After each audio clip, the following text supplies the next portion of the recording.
Avec le jeune Yuri agressé par une bande ultra-violente. On a tous vu ces images Choquante, immonde, on peut le dire. Ahurissante de violence. Déjà, c'est la question primordiale. Est-ce que vous avez des informations sur l'état de santé de Yuri? Quelles sont ses dernières informations? Oui, j'ai eu la maman pratiquement toute la semaine au téléphone. J'ai échangé avec hier, elle par SMS. Elle était d'ailleurs l'invitée d'une de vos chaînes. Yuri est sorti du coma.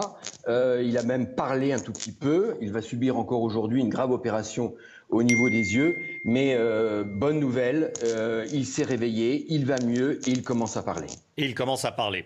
Depuis l'agression, vous êtes donc élu du 15e arrondissement de la capitale où a eu lieu cette agression. Comment ont été sécurisés les lieux et qu'est-ce qui a changé depuis l'agression?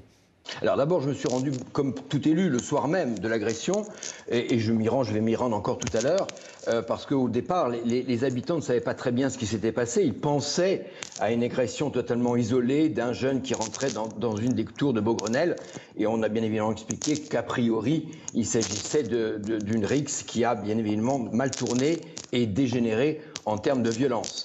Et donc d'ailleurs, le jour même, quand il y a une rixe, on a toujours peur de la réplique de la rixe. D'ailleurs, on pense même que cette rixe-là est une réplique à une ancienne rixe entre deux bandes rivales. Donc on a bien évidemment intensifié le quartier autour du collège Guillaume Apollinaire et bien évidemment sur la dalle de Beaugrenelle avec des rondes de la police et notamment des agents de la DPSP, futurs policiers municipaux. Dans quel état d'esprit sont les habitants? Parce qu'il faut dire pour ceux qui n'habitent pas Paris que c'est un quartier très densément peuplé. C'est là où il y a les tours du front de Seine. C'est là où il y a les tours de Français, c'est une dalle qui date des années 70.